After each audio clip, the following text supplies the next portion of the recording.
ব্যাসদেৱে কৈছে যদি পুৱা গধূলি আপোনালোকৰ গৃহত নিয়মিতভাৱে যদি ভাগৱতৰ অকণমানো যদি অধ্যয়ন হয় বা চৰ্চা হয়, পাঠ যদি হয়, শ্লোকাৰ্ধম শ্লোকপদম শ্ৰীমদ ভাগৱতোদ্ভৱম অকণমানো যদি হয়, আপোনালোকৰ ঘৰখনে তীৰ্থক্ষেত্ৰলৈ ৰূপান্তৰিত হ'ব।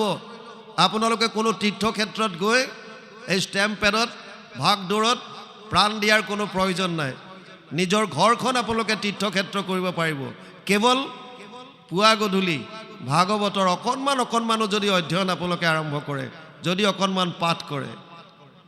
ইয়াৰে সংক্ষিপ্ত ৰূপ কীৰ্তন আছে, দশম আছে, মহাপুৰুষ মাধৱদেৱে ঘোষা কৰিছে, ৰত্নাৱলী লিখিছে, প্ৰভু ভগৱন্তৰ বিভিন্ন ধৰণৰ ভক্তি মাৰ্গৰ গ্ৰন্থ।